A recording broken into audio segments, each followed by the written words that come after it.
Hello and welcome to another best of episode of Back to Britpop. It's me, Chris. On this episode, I think there's about 4 or 5 guests that we're highlighting. And again, I'd like to say a massive thank you to all the guests I've had on this series of the podcast and to all the listeners that have subscribed, rated, downloaded and told their friends and supported on social media. It's been absolutely fantastic. Again, if you want to support the podcast financially, you can do.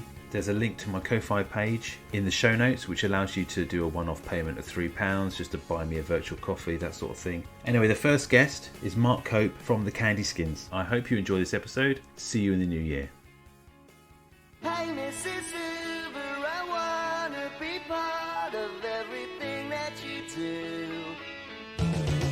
When you came back to the UK after sort of those initial big tours and promotional stuff in what had you felt had changed about the music industry in the UK at that time? It was so fast in those days, it's just like, and you sort of try to keep up with it. And so it got a bit more, and then the whole, Nirvana thing started just as we were about to release our second album. So we got sort of left behind. It was, but then the Britpop thing happened. But it was, you feel it was moving so quickly in England. I remember coming back and going to the New Inn, the little pub in Oxford, and it was super. I think it was Supergrass's first gig, and these like 3, 16-year-olds, and we all sat there and us from Radiohead, and thinking, what the fuck? This is like, I can't believe how good this band are, and they were, absolutely superb, and and especially in Oxford because it was just everyone was pushing each other so hard. Everyone went to see each other, and everyone was borrowing each other's equipment. In Oxford's, it's too small to be an arsehole. So the people that were, you would get pushed out, and and I remember, bands were moving down to Oxford just to get signed at the time, and the pub we all went to, there'd be Supergrass, Ride, Radiohead, and us, and all the others in there. And it was, it was a really good time. We would all go back to Mark Gardner's from Ride's house and have a big party, practically every night. And, and then we'd listen to what each other was doing and stuff and play demos. And it was all about the music. And people in Oxford are nice to each other, and everyone sort of educated each other. Have you heard this? Have you heard this? So, yeah, it was a very special place, in those days. When you ventured into London, did you feel the atmosphere changing in those sort of venues? Yeah, it was a bit. It wasn't as nice as in Oxford. It was a bit, it's like, right, come on and entertain me. And there's always lots of music press there, and and people wouldn't make their own decisions. That's why I liked America, because people would watch the support band. They didn't need to be told to watch the band. In those days, sort of like people, if an enemy had given a support band a really good review, everyone would be in there, and they'd be sort of, had a massive impact. And that's what I think, the enemy never really got behind us or the fans of us, and I think that sort of didn't help at all. I think it was just we weren't their type of band. I think we, because we'd been with Geffen, it was like they don't need our help, or they've been spotted already. It's not, they hadn't spotted us in a little gig and sort of said, so it wasn't a victory for them if they, we became big, or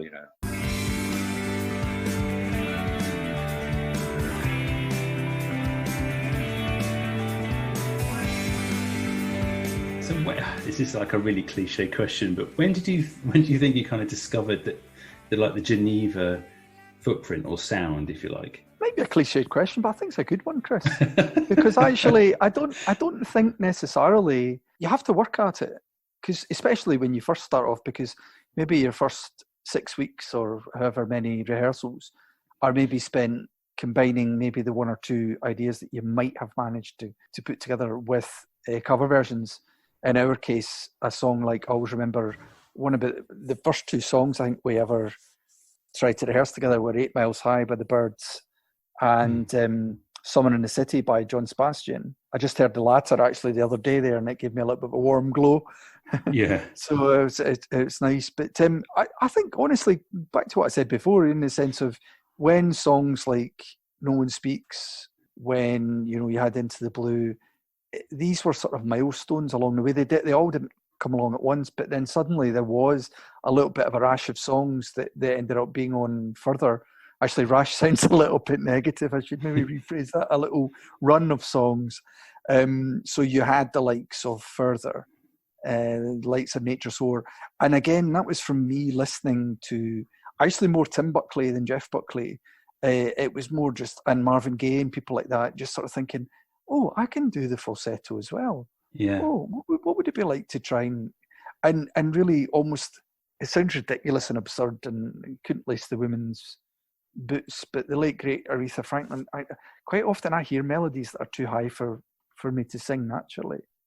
So therefore, you know, it's that sort of thing. Oh, it's that ecstatic, exultant kind of quasi-spiritual kind of vibe that you get from singing high. Yeah. Was it something you consciously, I guess, really wanted to push yourself to do then? Was this falsetto quite a unique voice within this kind of genre of music at the time? Certainly something that was really refreshing to hear. Were you pushing yourself or pushing boundaries with yourself then all those early years, even in sort of Sunfish? I think so. I mean, I think maybe to start with, you know, you hear my speaking voice and it's not a really bassy speaking voice, but neither is it a really high speaking voice. So naturally, I would say I'm possibly a low tenor, high baritone sort of thing. I don't know, it was weird. But then you just sort of think, oh, let's just try this. And hearing melodies that were maybe just a wee bit too high. And, you know, maybe also just the way what Steve was playing or Keith was playing or Stuart was playing, and just sort of, you know, I always remember with Tranquilizer, which we actually sort of really finalised after we got signed. Around about the time we got signed, and I always remember Keith had kind of the beginnings of melody and some lyrics. But I thought, if I'm going to do this, then it's got to be up an octave for it to really, because I wasn't convincing in the lower octave that he was kind of approximating. So therefore, it was a case of, okay, well, let's try this. What does it sound like? And thankfully, when you're 25, 26 years old and you have been singing for quite a while, your voice is in quite strong shape, and you know it is a muscle. And you know, if you've done it before, you can do it again, type thing. And Mark Morris told me that again recently when I was sharing a bill when we were sharing a bill with him, and he says, if you've done it before, you can do it again. And you know, I mean, there are some people who maybe have destroyed their voices through excess or what have you, but in my case, he was right. It's just, it needs a wee bit of work. It needs a bit of training. So to go back to your point, sorry, I'm very bad at going off the point, but to go back to your point, it was just naturally just feeling the self-confidence to try things. And the same for Steve, and the same for Douglas and Keith, to try different, you know, things that they were maybe influenced by as well.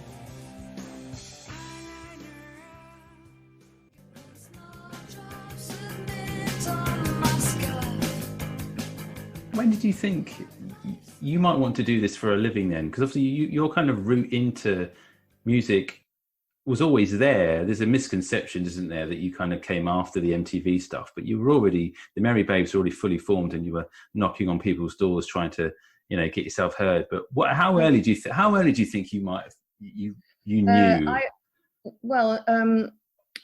Paul and I became an item in 1985, and by 1986 we were already writing songs. And that's also 1986, the year that I started doing fashion modeling.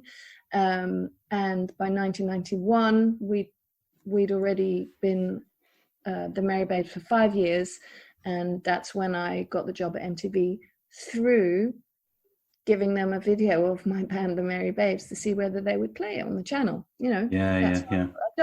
So, the route, when I realized I wanted to do it for a living, I think, though, you can never say I'm going to make music for a living. True. That is not something that, you know, it's very unlikely you're ever going to make a living out of it. But I was always interested in being a performer. When I was modeling, when I was doing TV presenting, and I was an artist, I was making films at school, I was painting, and I was just, you know, I was an attention seeker. And then Paul wooed me with this poetry and these songs, these poems set to music. And it was only when I started going out with him and I heard an ex-girlfriend of his singing on one of his songs on a cassette, I got really jealous. I went, well, if she can sing, I can sing too, you know. And Paul said, really? You can sing? I went, yeah, I can sing. And that's when we started writing, and that's when the Merry Babes were born. So it was really Paul that discovered that I had musicality. I mean, I could play piano and stuff like that. Yeah. But I never practiced, you know, I had no discipline. I found I was musical. I didn't know. And I think as well, the thing that I think sets you apart from maybe other bands that were coming out around the same time is that theatrical kind of performance, because you, as a front person on stage as well, there was definitely like not, I wouldn't say an alter ego, but it was definitely something that you could see was a performance, a literal performance going on when you were performing. That's like a lot of performances, the word there, but you know what I mean? I do know what you mean, and I thank you for noticing it, because even though I didn't set out to be like that, I couldn't be any other way. Yeah. And quite often I'd go, oh my God, I'm making such a fool of myself. I can't help it. I can't help it. This is how I have to be. And I always never understood why people stood still singing their songs. I'm thinking, maybe I should stand still singing my songs. Maybe that would be a lot cooler. But then I'd get really worried, go, oh my God, I'm being really boring. I'm standing still. Whoa, and the arms flew out. And I'm like, I'm moved. And I inhabit the songs. I inhabit the stories that Paul tells with these songs. And of course, in the beginning, they were all Paul's songs. I had no... I just sort of I did a little bit here and there, but I would sing all of the lyrics that he would suggest. Now, I go, I'm not singing that, Paul. I think it's not cool, it's not sexy, and I want to change it to this. And we very much write together now. But back then, I somehow managed to inhabit his ridiculously surreal lyrics that no one understood, but somehow I made them make sense with my performances. Yeah, because like even looking at, well, from what I remember of the era as well, is even the names of your albums and the singles were different, and they were just intriguing. It was a real deliberate thing for you guys to just be a little bit, I want to say avant-garde, but was it? Do you know what I mean? It must have been a deliberate decision to say, right, we're not going to have "Baby I Love You" as an example for a rubbish single thing, but there's "Diminished Clothes" and "Your Ma" and "On a Leash" and "Drink the Elixir," which was one of my favourite songs of the era, kind of thing. But they all just have this kind of, they're enchanting, aren't they? Eerie feeling about them. Thank you. When you asked, was it deliberate? Yes and no. So deliberate in terms of, well, we can't sing about "I love you" because that's just really dull. Yeah. And it doesn't interest us because we're into The Fall, we're into The Residents, we're into all these surreal bands, we're into Wire, we're into well, you name it, Yeah. odd stuff. But also it wasn't deliberate because we simply couldn't just sing about "I love you." And it was only in 1995 when I was invited onto the Help album, which there's a big hoo-ha about at the moment, of course, because it's just been re-released. It was not until I sung that with Terry Hall and I sung some really soft, dreamy vocals, I was like, oh, I can do this too. This is interesting. I can sing about love as long as it's subverted somehow. So the reason we called the album The Salad Way, that we released last year in August, it's called The Salad Way because we always have to subvert it. We can't do it any other way. It's really boring. It's like, oh, listen, this is all very nice, but it's not salad, is it? Right? I mean, that's better. Now that's the salad way. And that's what we used to say in rehearsal studios again and again and again. It was like, okay, well, that's got to be the name of the album. Anyone, but it means something to us. Yes, this is right. So the first album, I think you're talking about Singles Bar, which was in fact 3 EPs put together. Island did actually put it together for us, and it was their idea, but the 3 EPs that make up Singles Bar were self-released. So the first one was Kent, the Kent EP. We recorded that with a gentleman called Graham Holdaway, who sadly passed away last year. He also demoed in his studio, the same studio, with Seymour, who became Blur, and he basically was the one person, after knocking on many, many doors, he was the only one that said, yeah, come on, I'll listen to your demos and maybe I can help you record some stuff and we'll do it on points and we'll do it on downtime, and yeah. And I have a Dutch wife, so yeah, there was connections there. Yeah. There was a Blur connection, there was the Dutch connection. He had gone out with Sonia Christina from Curved Air, and we covered a Curved Air song for a Childline charity album. So anyway, that was much later, but the connection was there. So he took us in and he recorded We recorded about 5 or 6 tracks there, and it was his idea that we should put it out on an album, on a record label that had a punny name. So we called it Waldorf Records. Very good, Graham. And of course, we didn't know later on how much the salad punning would get annoying in the Melly Maker and the NME. But now, we just love it. We take the puns as far as we possibly can. Now I have digressed. This is what I do. So the Kent EP and then Diminished Clothes single had 3 tracks on it, and then On a Leash actually was Ireland was involved in that. I think it was their first thing that they did with us. They gave us some money to do some B-sides, and they also paid for the video. And we were off, and they thought, what we'll do is we'll put them together and we'll do it as an import, import from in Germany only to make it attractive. And I think it's actually my favorite salad record. It's ultimate salad. It's quintessential salad.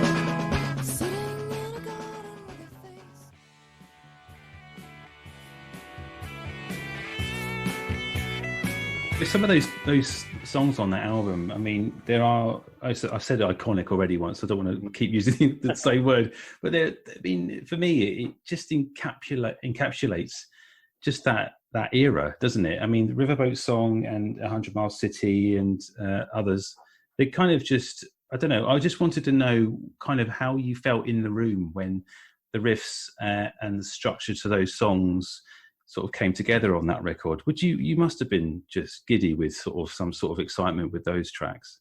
Yeah, I mean, when you look back on it, you think it must have been like that, but when you're in the process of living it and making it, coming up with the ideas, sometimes they're really quick and easy. Like Riverboat was super easy.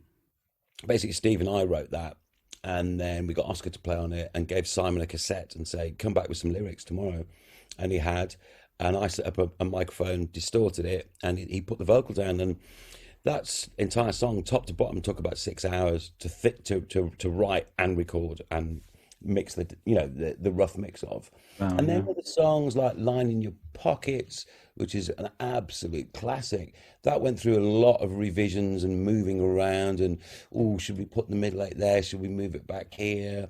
So when people listen back to the record, and occasionally when I do, I only think, wow, that's amazing. But when you're in the process of making it, you can't divorce yourself from where you are to go, this is incredible, because it's actually, you're in the middle of doing it, so you can't have that removed perspective. Yeah. And then it's only when you start gigging and people are singing the songs back to you, and then the manager says, you've been B-listed on Radio 1 and your midweek chart position is number 12, and they're like, oh my God. Yeah. And that's when you allow yourself to be giddy. Yeah, because then obviously you had that success with the album, and you toured pretty much the world with it, didn't you, really? Oh, yeah, I mean, absolutely. In 1996, so me and Steve were still playing with Weller. We did 247 shows. Crikey. Yeah, and I remember one week we'd had 2 gigs with Weller, and then 3 with Ocean Colour Scene, and on the 4 days off, is that 4 or 5? No, on the 2 days off, we recorded 4 B-sides and made a video. You must have been absolutely knackered. Yeah, we were actually. It's okay when you're relatively young, though.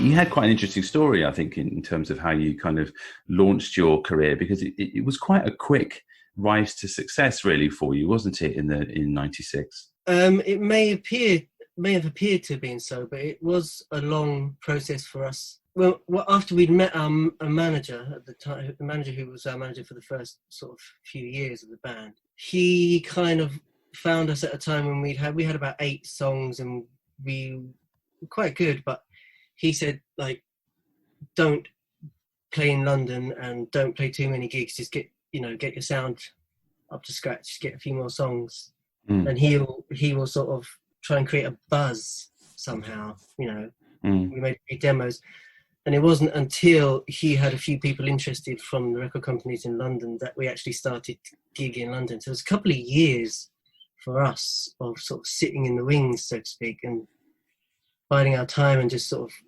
getting better at playing. You know? What were you doing then? Just sort of booking rehearsal rooms every week? No, living on the dole, and we had a rehearsal. We had a soundproof garage in the house that we were all sharing, which we inherited from Dodgy. Yeah, Dodgy lived on the same estate as mine and Mark's grandparents. Ah. And so we kind of got to know them, and one by one, as they moved out of this house they were sharing, we sort of moved in. And it was a few years of just basically hanging out with them a lot, playing and practicing and doing other recreational activities together. You and Mark, obviously, growing up, were you sort of conscious that you wanted to do music full time? And if so, what kind of age do you think? Very early on, from about, I mean, for me, when it really became something I wanted to do was after seeing the Lars for the first time. So I probably would have been about 14, maybe, seeing them supporting a band called All About Eve in Hammersmith. Yeah. And they were great, and they stuck with me. Mark sort of joined a band with a friend of his, and they needed a bass player. And so I just said, oh, I'll pick up the bass, I'll learn the bass. And then we met Adam, who was in another local band around that sort of time. And that's kind of when, that's the sort of the first sort of kernel of what became the Blue Tones, was when me and Mark met Adam. Yeah. Did you have all sort of similar musical tastes? So you were kind of listening to the same sort of music growing up? There was a crossover, you could put it in a Venn diagram, and there's a crossover. We had our separate tastes, but there was a lot of stuff that we all liked as well. And there's a lot, a lot of sharing and a lot of discovery, especially for me, because I was the youngest, and Mark and Adam had much more of a vast knowledge of music going sort of way back, and they both had huge record collections, and I just used to listen to theirs. I didn't have to buy anything. Yeah. So you kind of had an inkling that this was something that you wanted to do full time and for real. And I guess, how did you kind of approach management then? Were you kind of just looking for someone to help, or did they come for you? Really. No, we just wanted. We thought we were ready to go out. So we, like I say, we had about 7 or 8 songs, and we were playing, as a lot of bands do, the is it the Bull and Gate? Yeah. Which I think is gone now, isn't it? Don't know. Anyway, so we played a gig there to about 14 people, and got in the car and went back home again. And I think it was, I don't know how many months later, 8 months, 9 months later, when we went back for a second gig there, the guy who worked the door said, "Oh, someone left you a phone number last time you were here." This is like before mobile phones and all that sort of stuff. Oh yeah. So he said, "Someone left you a phone number, you should call him." And it was this guy who was a manager who just wanted to get in touch. So it was just chance that he happened to be there when we played a London gig. Yeah. And then the second time we played 1 month later, we got his number. So that happened. It's crazy how things worked before mobile phones and computers, isn't it? How you used to just have to give people leaflets and post-it notes and stuff, but it still worked. It still worked. The problem was because we were on the dole and living in the same house, and we couldn't afford our phone bills. Our phone was cut off, so no one could contact us anyway. Oh God, it's crazy. We went back there physically, and the guy was like, "Oh yeah, I've still got this number from months ago." You guys must have been quite excited to have had some sort of management interest that early on. I think at the time we were very sort of skeptical about anybody who was interested, because we were worried about being ripped off. Yeah. You're quite cynical then as well. Yeah, a healthy dose of cynicism, I think, about everything. At that time as well, there were like a lot of our sort of bands that we liked that were sort of our contemporaries, or bands that we were listening to that were current when we were sort of getting things together. They're all on indie labels, and they all seem to have like complete creative freedom, and didn't look like they were necessarily making tons of money, but they looked like they were having a great time and making a living. And also around that sort of time, major labels couldn't break sort of cool bands or indie bands or anything like that. As much as they tried, it just wasn't working for them. So we definitely had a mindset that we wanted to be sort of on an independent label, maybe even create our own label and do it that way. Definitely didn't want to go with a major.